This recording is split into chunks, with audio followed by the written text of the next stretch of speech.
The title fight tonight is Nina Agdal versus Dillon Danis. However, this fight won't take place in the boxing ring. It will take place in the courtroom. That's because Agdal is suing Danis under the federal revenge porn statute for allegedly posting an image of her depicting full frontal nudity, claiming hundreds of thousands of dollars in damages. Who will win? Let's find out. But first, a quick disclaimer. I am the lawyer suing Logan Paul for his CryptoZoo scam. I clearly do not think very highly of Mr. Paul. However, I am going to try and evaluate this case as objectively as possible. Round 1, Nina's claim. Dillon Danis is fighting Logan Paul on October 14th. Ever since the fight was announced, Danis has been relentlessly posting photos of Paul's fiancée, Nina Agdal, in an attempt to get under Paul's skin, sell the fight, and promote Danis' personal brand. These photos primarily show Agdal with former romantic partners in an attempt to paint her as promiscuous. However, on August 11, 2023, Agdal claims Danis crossed the line when he allegedly posted a photo of her that depicted full frontal nudity. Agdal is suing under 15 U.S.C. 6851, which states, except as provided in paragraph 4, an individual whose intimate visual depiction is disclosed in or affecting interstate or foreign commerce or using any means or facility of interstate or foreign commerce without the consent of the individual, where such disclosures was made by a person who knows that or recklessly disregards whether the individual has not consented to such disclosure, may bring a civil action against the person in an appropriate district court of the United States for relief set forth in paragraph 3.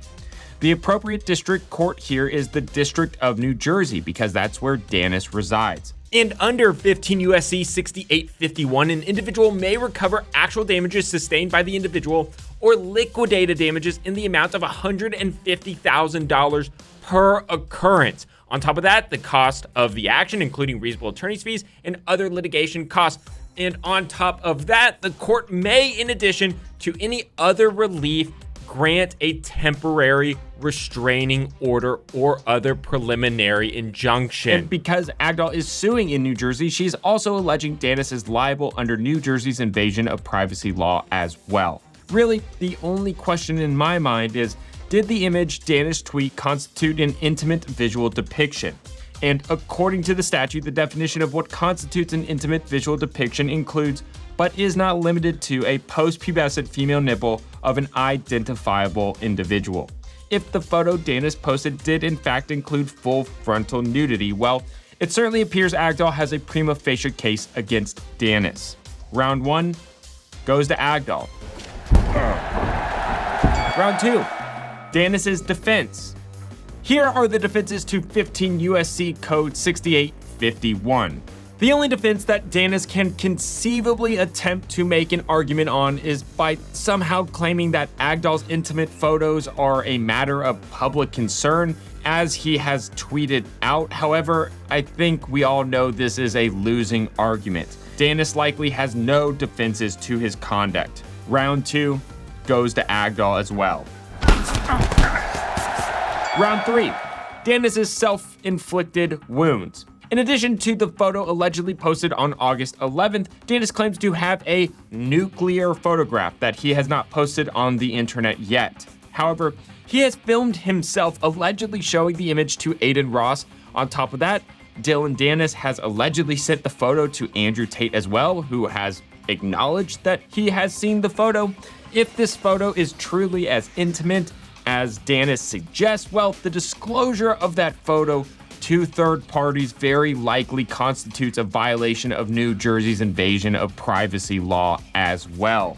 More so, throughout this entire process, Danis has been tweeting statements in which he acknowledges the severity of the photographs he possesses, which does not help his case at all. A judge or jury is going to hate him.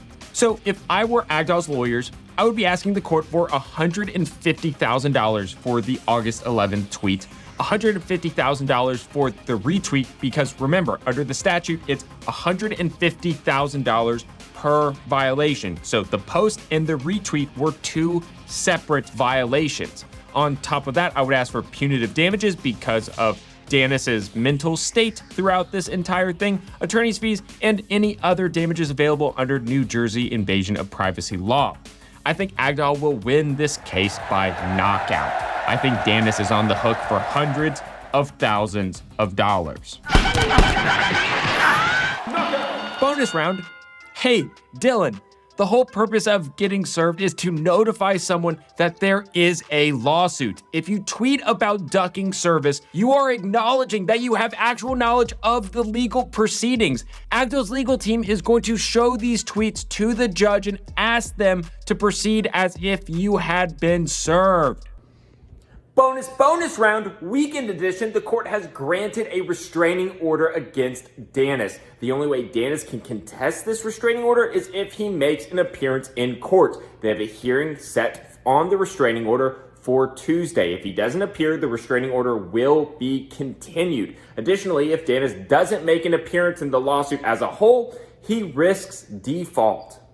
Bonus round. Right before this video went live, I was on Twitter, and my friend Rob is reporting that Agdal's lawyers are doing exactly what I predicted. They took the complaint, amended it to include Danis's tweets showing that he had actual knowledge of service and was ducking it. And because he was actively dodging service, meaning he's aware of the situation, he is knowingly violating the temporary restraining order that is put in place by the court. So it doesn't matter that he's been served because he's acknowledging that he has actual knowledge of it, and every time he tweets, he's just going to get in more trouble. Okay, that's it for today's video. Bye. He's a catastrophic injury attorney who accidentally became a YouTuber.